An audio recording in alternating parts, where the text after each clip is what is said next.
केदारनाथ धाम की सच्चाई। केदारनाथ को क्यों कहते हैं जागृत महादेव?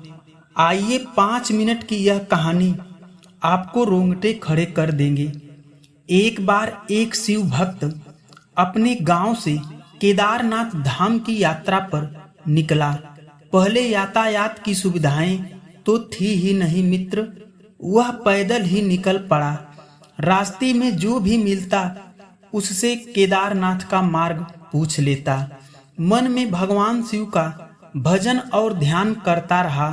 अब चलते चलते उसको महीने बीत गए। आखिरकार एक दिन वह केदार धाम पहुंच ही गया।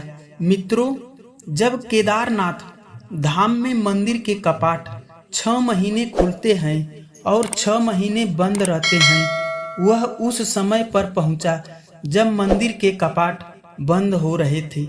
पंडित जी को उसने बताया कि वह बहुत दूर से महीनों की यात्रा पैदल यात्रा करके आया है।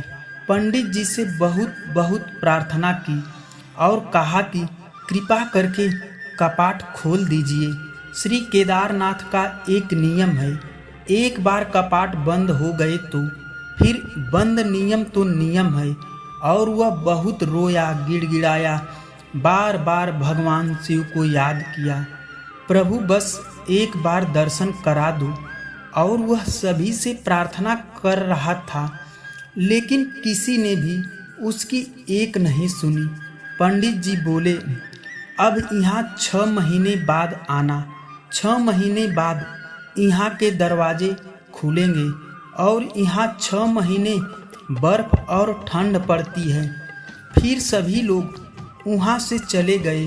वहीं पर वह रोता रहा। रोते रोते रात होने लगी। चारों तरफ भयंकर अंधेरा हो गया, लेकिन उसे विश्वास था अपने शिव भंडारी पर कि वह उस पर जरूर दया करेंगे। जब उसे बहुत तेज भूख और प्यास लग रही थी, तभी उसने देखा कि किसी के आने की आहट सुनी।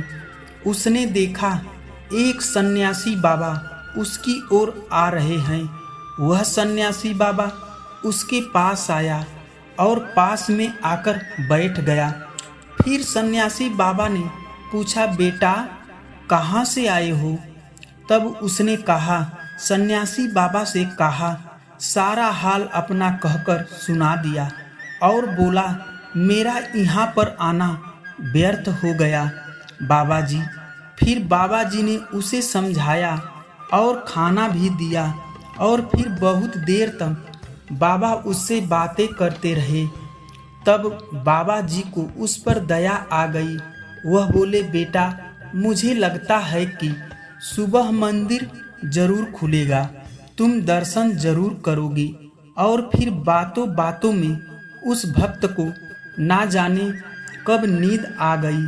सुबह सूर्य के मध्यम प्रकाश में भक्तों की आंख खुली तो उसने इधर उधर बाबा को देखा, किंतु वह कहीं नहीं थे। इससे पहले कि वह कुछ समझ पाता, उसने देखा अपनी पूरी मंडली के साथ पंडित जी आ रहे हैं।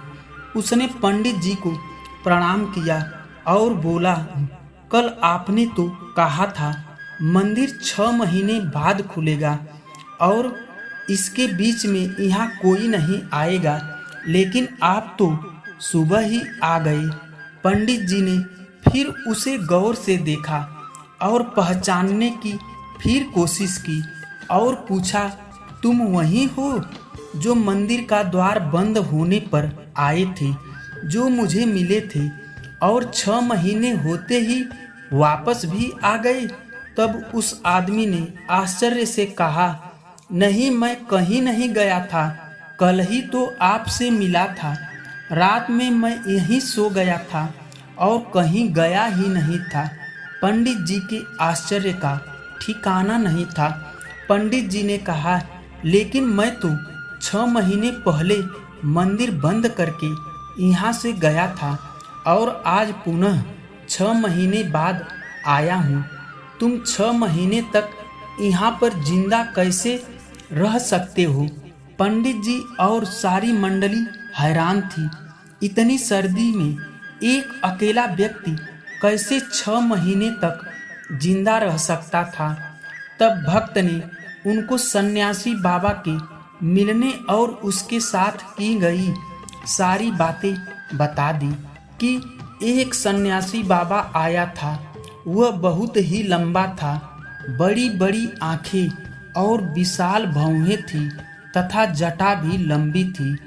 एक हाथ में त्रिशूल और एक हाथ में डमरू लिए मृगछाला पहने हुए थे। पंडित जी और सभी मंडली के लोग उसके चरणों में गिर गए और बोले, हमने तो पूरी जिंदगी लगा दी किंतु प्रभु के दर्शन न पा सके। सच्चे भक्त तो तुम हो, तुमने तो साक्षात भगवान शिव भोले भंडारी के दर्शन किए हैं।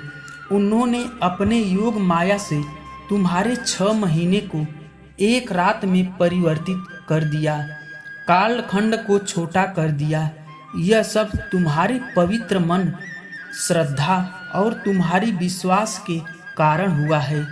आपकी भक्ति को बार बार प्रणाम है। मित्रों, अगर आपको भी भोले भाले भंडारी बाबा को दिल से मानते हो तो इस वीडियो को लाइक करके मेरे चैनल को सब्सक्राइब जरूर कर देना।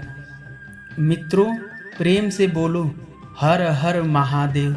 धन्यवाद मित्रों, यह कहानी आपको कैसी लगी हमें लाइक और कमेंट करके ज़रूर बताना और हमारे चैनल को सब्सक्राइब भी कर देना। धन्यवाद।